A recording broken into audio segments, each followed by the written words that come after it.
ఇష్టం వచ్చినట్టు నోటికి ఏదొస్తే అది మాట్లాడితే ఇలానే జరుగుతుంది. ఇలానే జరగాలి కూడా. రాజకీయ కక్షపూరితంగా అరెస్ట్ చేశారా, ఈ మిగతా విషయాలు మిగతావి సొల్లయ్య అంతా ఎవడన్నా అంతే చేస్తాడు. రేపటి రోజున మొన్న జగన్మోహన్ రెడ్డి చంద్రబాబుని అరెస్ట్ చేయలేదా? ఇప్పుడు వీళ్ళు అరెస్ట్ చేశారు.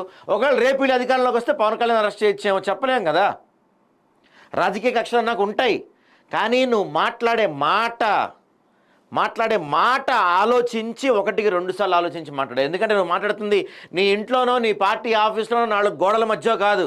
నువ్వు ఒక ప్రెస్ మీట్లో మాట్లాడుతున్నావు, ఒక ప్రెస్ క్లబ్లో మాట్లాడుతున్నావు, ప్రెస్తో మాట్లాడుతున్నావు. నువ్వు ఆ బూతులేంటి, వాళ్ళ అమ్మల్ని తిట్టేదేంది, అక్కల్ని తిట్టేదేంది? ఏం మనిషివయ్యా నువ్వు పోసాని? నీకు ఇలాంటి జరగాలి. నీలాంటి వాడికి ఇక ముందు ఎలాంటి వాడైనా ఎవడైనా ఇలాంటి మాటలు మాట్లాడితే ఇదే జరుగుద్ది.